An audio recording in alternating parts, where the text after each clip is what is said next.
you're a builder or a tradie running ads right now and your first question you ask is, what is our cost per lead? This video is going to change how you look at your marketing forever. Cheap leads aren't a win. Let me be clear. Cheap leads don't mean anything, okay? I've seen builders paying $30 for a lead and losing money, and I've seen other builders who've paid $500 for a lead and they're printing it. Here's two numbers every construction business owner needs to know, and cost per lead isn't one of them. Almost every builder we talk to opens up with the same question. What are we paying per lead? Can we get that number down? It's the metric agencies love to report on because it's easy to move. It makes a dashboard look good. Hey, you're getting $7 leads. You're getting $9 leads. You're getting leads for $3. The problem with this metric is it tells you almost nothing. We've seen builders with a $30 cost per lead who are losing money every single month because those leads were low quality. They're hard to close or they're small value jobs. Okay. And then we've seen builders paying $500 a lead who were profitable every single month because they were getting higher quality leads or more qualified leads. And they were getting leads with that converted well and had higher job value. This whole fixation on CPL is usually something they've been trained into by, a previous agency. See, agencies will more often than not optimize for what they can control, right? Because then they're like, oh, we did a good job. We got you low cost per lead. And it's like, well, you can get me $1 leads. You can get me 10,000 $1 leads. If none of them convert, it's the same thing as having no leads. The figure you need to optimize for is sales, which most people get wrong. Most agencies will optimize for what they can control because they can't control your sales. And the person on the other end, the builder or the tradie or the business owner, never ever questions it. Nobody ever sat down and worked out what a customer is actually worth and what you need to spend to acquire one. So I'm going to share with you two main metrics that you need to track to make sure, one, you understand what it costs you to acquire a customer, and then two, what you make from doing business with that customer. Okay, so step one is your cost to acquire a client. Understanding what CAC actually is. Customer acquisition cost. It's not just ad spend divided by leads. It's the total cost to turn a stranger into a paying client. So I want you to think ad spend, agency fees, your time that you spend on qualifying calls or closing calls, site visits, quoting. If you have a BDM, you got to count their salary into this. Right? Most builders drastically undercount this because they only look at the ad bill and say, okay, cool, we spent this much on Facebook this month and we picked up this many clients. Our cost to acquire clients that. And it's like, no, it's not. There are many other moving parts that you haven't factored in. The other side of the equation is your LTV or your lifetime value, or some people like to call it lifetime gross profit.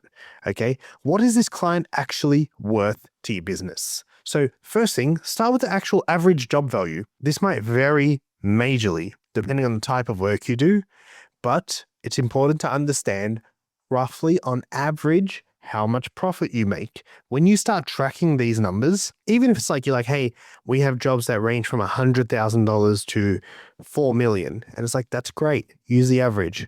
I don't care. I don't care if you have $1 jobs and $20 million jobs.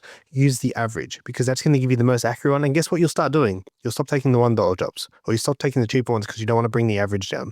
And you start only doing higher quality work. You want to take your average job value, and then what you want to do is you want to take that and you want to calculate your average job value multiplied by your gross profit percentage. Meaning if you make 20% on a job and your average job value is $1 million, then your gross profit per job is $200,000 on average. Okay. That means every single time you get a client, your company grosses $200,000. And then you want to understand, okay, if I spend $20,000 on marketing to acquire a single client and I make $200,000 every single time I get a client, I have a 1 to 10 ratio. 1 to 10 is very, very good. Okay. 1 to 10 is super good. A healthy ratio is generally 3 to 1 or better. Meaning for every dollar you spend, meaning for every $1 you spend to acquire a client, you get $3 back. Okay. Now, if I told you, hey, there's this machine and every dollar you put in this machine, it gives you $3 back. How much money would you put in that machine? A lot, as much as you could. Right. But this is the importance of understanding, and most people don't understand this number in their business. And then once you do actually track these numbers and they're in front of you and you're aware of them, you can identify the key levers that will allow you to lower your CAC. So it's like, what are the key things that we can do to lower our cost to acquire a client? What are the key actions we can take in the business that are actually going to bring this metric down?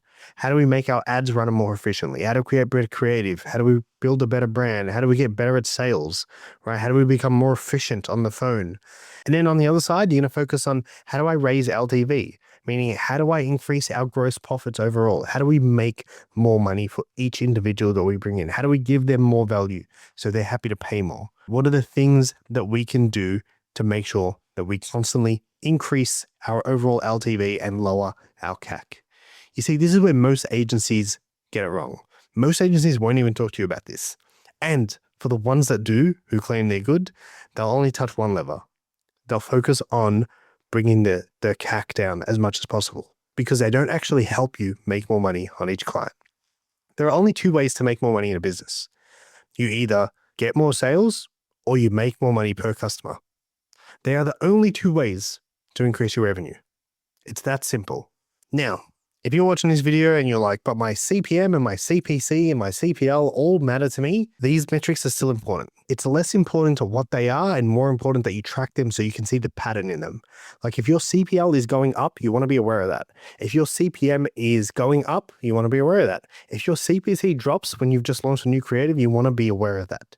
Okay, but having a $1 CPC versus a $3 CPC, CPC stands for cost per click, it's irrelevant. That shouldn't be what your KPIs are around. Your KPIs should be built around how much money do we spend on this, how much money do we spend to acquire a client, and how much do we make from them. Nothing else matters. So if you want to learn how you can actually calculate these metrics in your business, I've created a free calculator where you can go and put in a whole bunch of other metrics and it'll tell you where your LTV is and then you can work out and then it'll give you the ratio between them. You can get this tool right now for free by joining our school group. The link is in the description. Otherwise, if you've enjoyed this video, you can subscribe to the channel. I'll be sharing more videos like this. And we also create lots of videos like this in the school group where we show you how we do exactly what we do in our businesses for our clients. 100% free. That's it, guys. Thanks for watching and I'll see you on the next one.